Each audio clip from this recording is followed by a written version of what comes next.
Episode 8, Book of Jude series. And today we will read only one verse, and that is Jude 11. Let's read. Woe unto them, for they have gone in the way of Cain, and ran greedily after the error of Balaam for reward, and perished in the gainsaying of Korah. So there are many woes here. Unang woes is the way of Cain. Second is the error of Balaam. And third is the gainsaying of Korah. But we will focus on the first woe, and that is the way of Cain. And that will be our topic for today. Now, like I said sa ating previous episode, ang Book of Jude is just a little epistle. Maliit lang to na libro, but it is bold, it is fierce, it is strong, it is confrontational. The Book of Jude is a trumpet sounding the alarm to all believers, calling us to apply discernment in the day of deception. So Jude, pagbabasahin mo ang Book of Jude, in-expose dito ni Jude ang character ng false teachers, character ng false Christians, characters ng apostates. And the scary thing is, this apostasy and these false Christians and false teachers and false prophets, they creep into our church unnoticed, and they spread this idea of perverting the grace of God, and they deny the lordship of Christ. So here in verse 11 sa Book of Jude, pronounce niya yung mga woes, and the reason why ay tinuro to sa atin ni Jude dahil napansin ni Jude that this is the historical pattern. Na-observe ni Jude that this pattern of the way of Cain, the error of Balaam, and the rebellion of Korah is the same spirit that pervades in our churches and in many false religion nowadays. So today we will look at the way of Cain. The way of Cain. Now, si Cain, alam natin na he is the first murderer in history. But yung point dito ni Jude is more than just, emphasizing sa murder.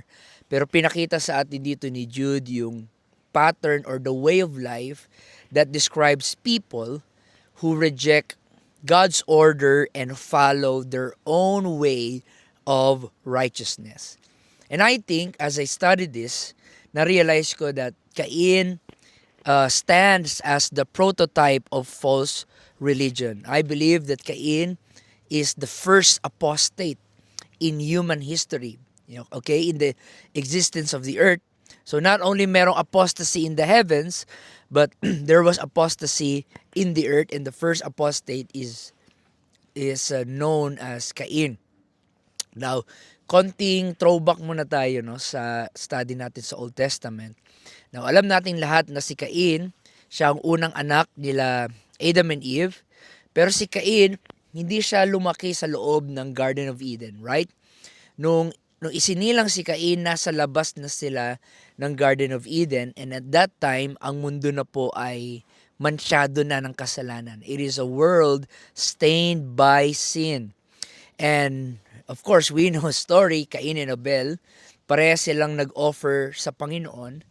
Si Abel ay nag-offer ng blood sacrifice dahil in-acknowledge ni Abel na ang kasalanan ay nagdi-demand ng kamatayan at ang kapatawaran sa kasalanan ay nagre-require po ng tinatawag nating substitution. So kaya nag-offer si Abel ng blood sacrifice or blood offering. Pero si Cain, nag-offer siya, pero ang in-offer niya ay fruit offering. Which actually, to be honest, it looks impressive and beautiful.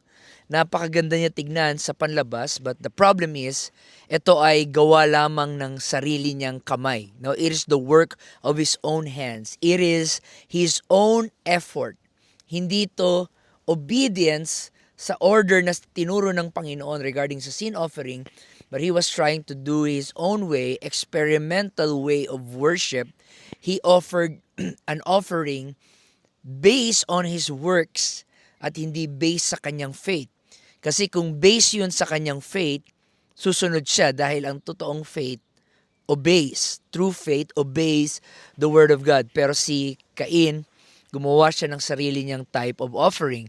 That's why in Hebrews chapter 11 verse 4, it says that by faith Abel offered to God a better sacrifice than Cain. So malinaw ang sabi ng Bible, pare silang nag-offer, pero mas better ang offering ni Abel, kaya tinanggap yung kay Abel at nireject yung kay Cain. And we know, nung nireject ni Lord yung offering ni Cain, galit na galit si Cain. He was angry, he was resentful, and he was filled with pride. And God confronted him in Genesis 4:7. If you do well, will not your countenance be lifted up? And if you do not do well, sin is crouching at the door. Its desire is for you, but you must rule over it. So, nirebuke siya ng Panginoon. No? Sabi ng Panginoon kay Cain, kung alam mo namang tama yung ginawa mo, tatanggapin ko naman, di ba? Pero alam mong mali yung ginawa mo, kaya gumagapang ang kasalanan sa iyong pintuan. So, nung sinabi to ng Panginoon kay Cain, instead na magrepent si Cain, nagrebelled si Cain. He rebelled against God. Mas pinili niya ang rebellion, at yung rebellion na yon ay nagbunga ng katakot-takot na fruit, at yun po ang pag-murder niya sa kanyang kapatid. Cain murdered his brother. And from that day, yung lineage ni Cain was a godless civilization. Nagtayo man sila ng cities, ng empires, but yung lahi ni Cain, they filled the earth with violence. It was a godless lineage. Okay, this is the lineage that don't worship God, don't serve God. So going back sa sinabi ni Jude, ano ibig sabihin ni Jude about the way of Cain? Woe unto them on the way of Cain. So we're going to give you 4 points here that we can see as the way of Cain. Number 1, the way of Cain, it is the way of unbelief. It is the way of unbelief. Obvious naman na hindi nananampalataya si Cain sa salita ng Diyos patungkol sa kasalanan at sa pag-alay ng sacrifice regarding sa kasalanan. Hindi siya nananampalataya doon kasi kung may faith siya, he would obey, but he did not obey, and that disobedience is just a manifestation of the unbelief in his heart. At dahil sa unbelief na yon, inignore niya yung pattern ng Panginoon, and he tried to make his own way of sacrifice. So, the way of Cain exemplifies ang tinatawag nating mga false religion nowadays. Lahat po ng false religion sa mundo, ang kanilang offering sa Panginoon ay focus sa human effort instead of sacrifice to Jesus Christ. Lahat ng false religion ay ang kanilang priority is when you do this, then you will be saved. Do this and you will be saved. Instead of putting first our faith in the work of Christ, sa ginawa ni Christ sa atin, we focus sa ating ginagawa, and we think yun ang mag-earn ng salvation para sa atin. No? So hindi po ganun ang salvation. Ang salvation po, first of all, is by grace, and we respond to it by faith. Okay? Hindi po ito dahil may ginawa tayo, kaya nagkaroon ng grace si Lord sa atin. No. Wala pa tayong ginagawang tama, hindi pa tayo righteous, pero ang grace ng Panginoon ang nag-initiate, ang gumawa ng way upang tayo po ay makatanggap ng salvation. Pero ang way of Cain, ang priority po nito is human achievement rather than divine accomplishment. So any religion na nagfo-focus sa human achievement rather sa magbigay glory sa divine accomplishment na ginawa ng Panginoon, sa ginawa ni Kristo doon sa cross of Calvary, ay yan po ay false religion. So, ang way of Cain, number 1, is the way of unbelief. Secondly, the way of Cain, it is the way of self-righteousness. Of course, kung hindi ka nagtitiwala sa ginawa ng Panginoon, that means you put your trust in yourself. So, si Cain, naniniwala siya na mapiplease niya ang Panginoon by his performance, by his impressive altar, by his flowers and the fruits and the vegetables there, at hindi genuine yung kanyang repentance. It was performance-based of salvation. He tried to earn God's acceptance and not receive God's grace through the work of substitution. So, hindi po ganun ang way ni Cain. Ang way ni Cain is self-righteousness, nakafocus sa kanyang sariling gawa, which is actually connected sa una nating explanation. And thirdly, excuse me, the way of Cain, it is the way of hatred toward the righteous. Here's the thing, here's what I observe, and here's what the Bible says. Ang mga self-righteous ay galit talaga sa totoong righteous. Self-righteous are always irritated with the true righteous. Cain hated Abel dahil nakita ni Cain na yung totoong righteousness ay na kay Abel at na-expose yung kanyang hypocrisy. If we even read 1 John chapter 3 verse 12, let me read it. 1 John 3:12, not as Cain, who was of that wicked one, and slew his brother. And wherefore slew he him? Because his own works were evil, and his brother's righteous.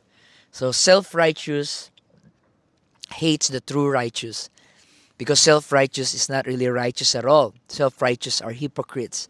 That's why any false religion that hates righteousness, that hates true righteousness, divine accomplishment, is not a true righteousness. Yun po ay tinatawag nating hypocrisy. False religion always despises true faith.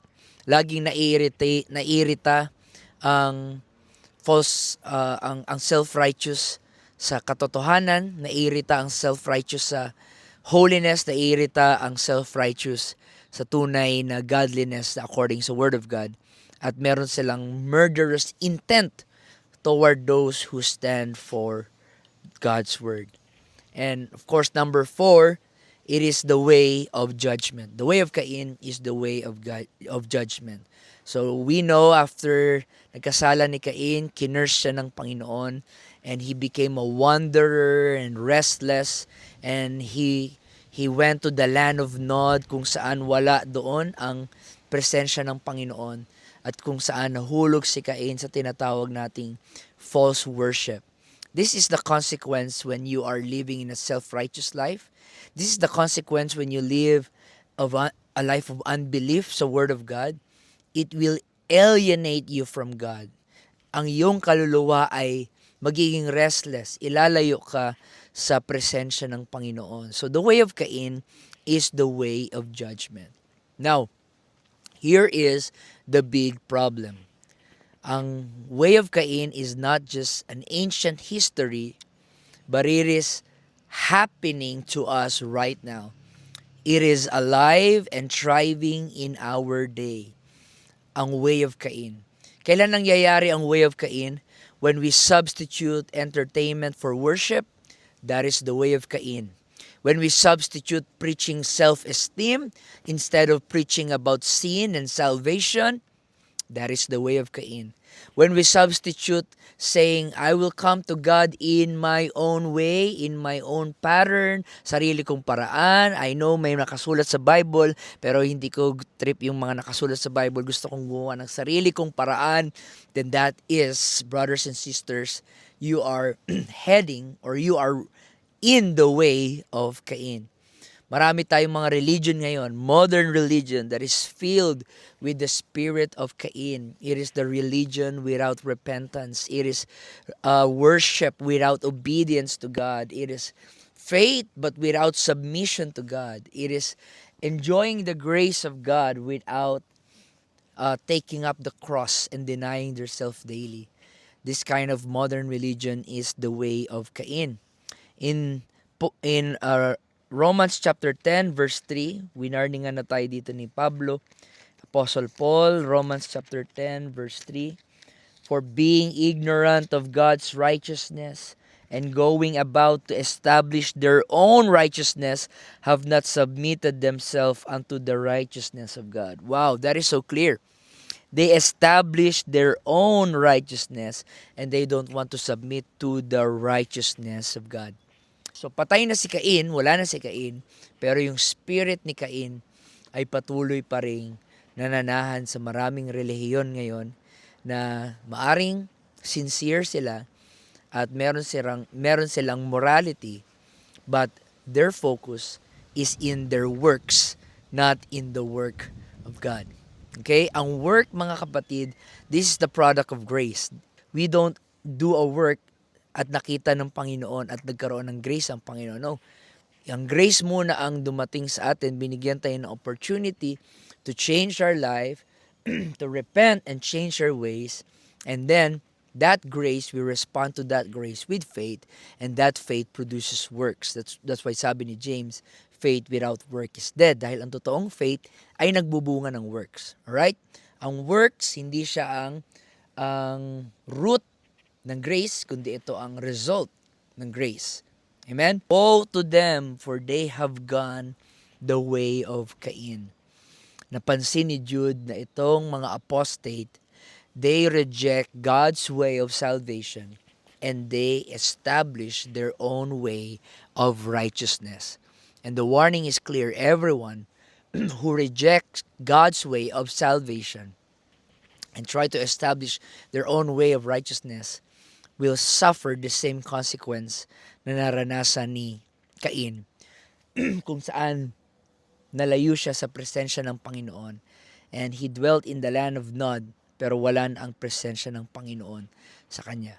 Pero sa atin who come to Christ by faith, and we don't have anything to boast in ourselves, we come to God with humility, with brokenness, with contrite spirit, and we put our trust in the work of Christ, in the blood of Christ, and we bow before the Lord with repentance and humility, and that is where you find mercy, grace, and eternal life.